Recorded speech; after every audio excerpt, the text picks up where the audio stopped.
gue bukan seorang yang juga pakar atau bukan juga pelaku daripada eh, sosmed.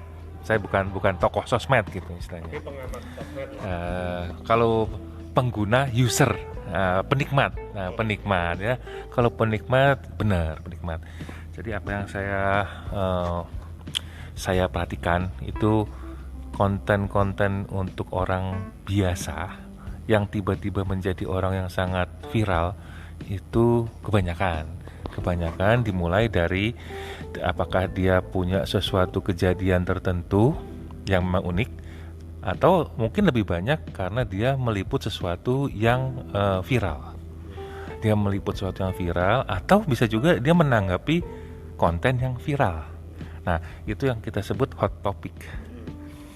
Atau dia juga bisa mengomentari atau mereview konten daripada orang-orang yang sudah punya banyak follower.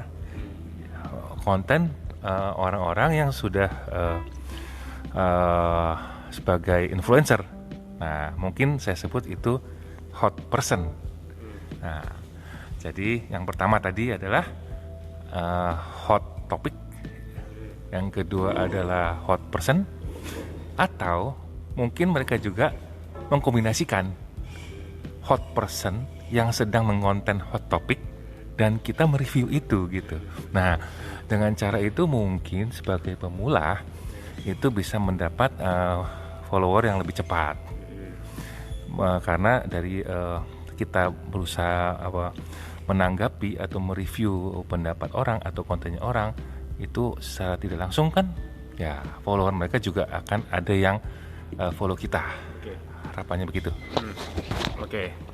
Cuma saran tantangan kalau di dunia medsos itu adalah membuat konten itu kan berkualitas. Kalau kita sekedar nompleng istilahnya ya, atau panjat sosial dengan menumpang tenar kepada konten-konten yang hot issue atau hot person, itu menurut kamu bagaimana? Apakah konten yang dihasilkan bisa berkualitas?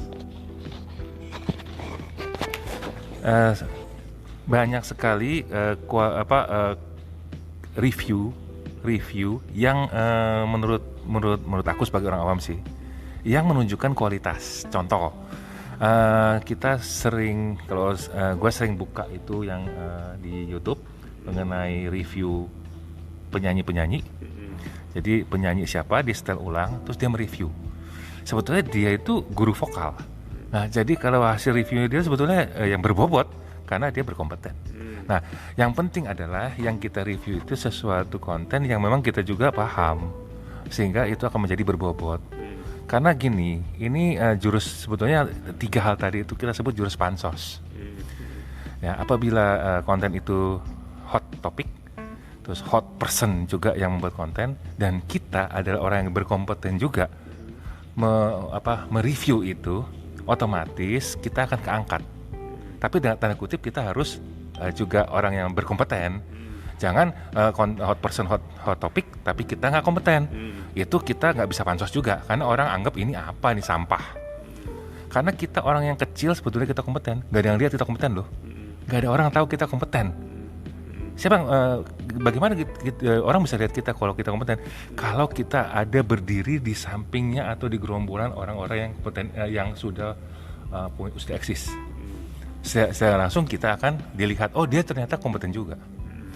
Kita lihat bisa dari peserta Idol juga, kita lihat bukan orang-orang yang tiba-tiba, ya saya pakai Idol ya, karena ini lagi hot final Idol, jadi ya saya juga pakai pansos ini ceritanya. Saya bahas ini karena lagi final Idol, Indonesian Idol ya. Kita lihat mereka tuh bukan orang yang tiba-tiba langsung jadi juara gitu.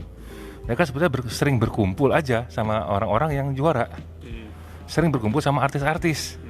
Lama-lama ya dia masuk lingkungan circle itu. Ya seperti itu. Jadi ya kita dekat-dekat lah dengan circle itu. Cara mendekat dengan konten-konten creator yang lain bagaimana? Ya mereview dia punya konten. Itu adalah cara mendekat. Karena kalau secara physically ya kita bisa kumpul bareng. Nah itu orang akan lihat juga. Karena kita akan diliput-liput media gitu misalkan ya. Tapi kalau posisi kita tidak bisa ketemu, apalagi sekarang pandemi begini kan. Nah ini saya juga pansos karena sebut-sebut pandemi, karena memang sekarang ini lagi hot topic kan.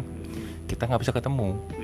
Jadi apa ya, kita review aja kontennya mereka sehingga dia dan kita menjadi dekat, kayak satu frame, padahal tidak begitu ya. Nah, bagaimana? Ya.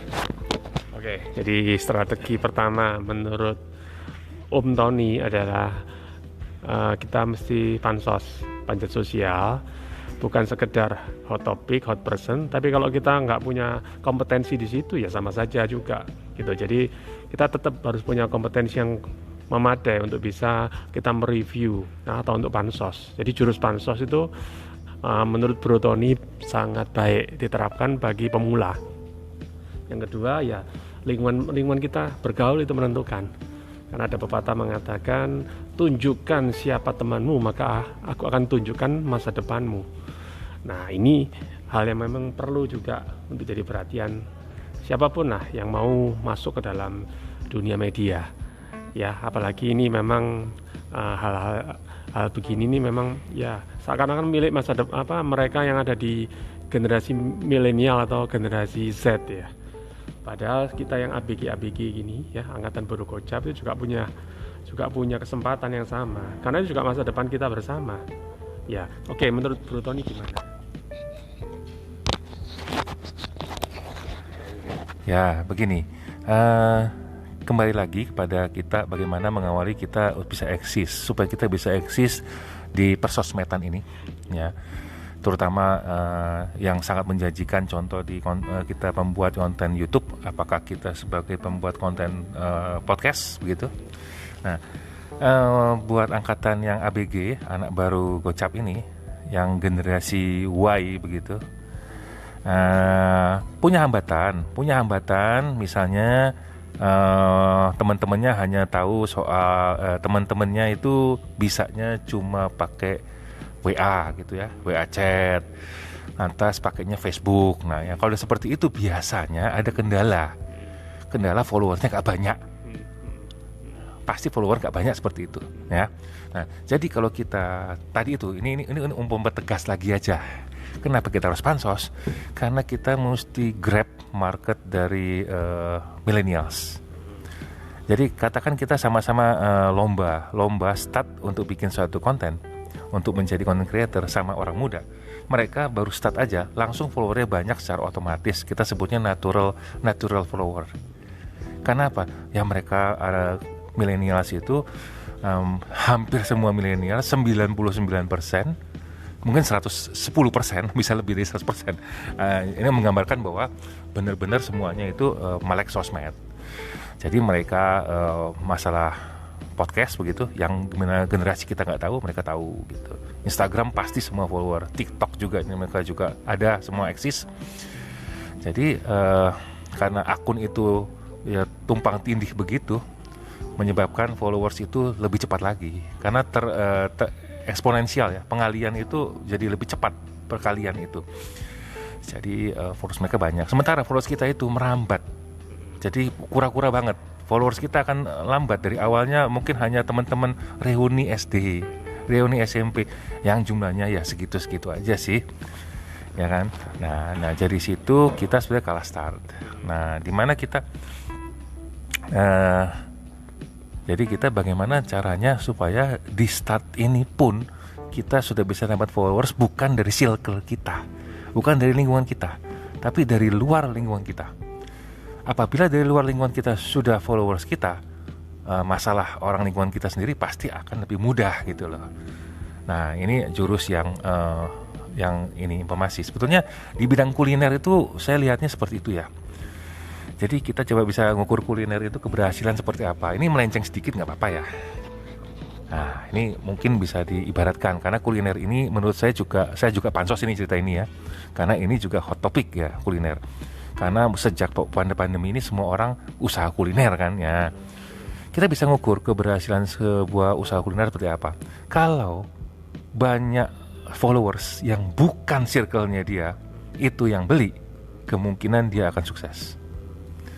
Tapi kalau yang beli itu cuma temannya dia, apalagi itu cara nawarinnya pakai WA, aku open PO loh hari ini, kamu nggak pesen tah? Nah seperti itu pasti nggak banyak, pasti tidak akan bisa besar, karena lingkungannya itu aja. ketika pemesan itu udah orang-orang yang dia sama sekali nggak tahu, nggak kenal, dari kota lain, ya kan, yang nggak mungkin juga bisa pesen, dia nggak berpikir ya orang ini kok bisa pesen gitu. Nah, kalau udah seperti itu kita bisa pastikan bahwa dia kedepannya akan maju, karena dia berhasil tembus breakthrough dari dia punya natural market seperti itu. Nah, sama, jadi nggak beda jauh sama konten ini, karena bergeraknya juga sama-sama sosmed. Jadi sekarang juga makanan kuliner bergeraknya juga ya sosmed sama. Jadi saya kira ini sejalan. Ya, sementara itu mungkin kita kembali dulu ya. Oke. Nanti lapar ngomong soal makan terus. Oke. Jadi tadi kita sudah mengawali dengan perbincangan soal ya bagaimana mengawali masuk ke dunia media sosial bagi angkatan ABG, angkatan baru Gocap.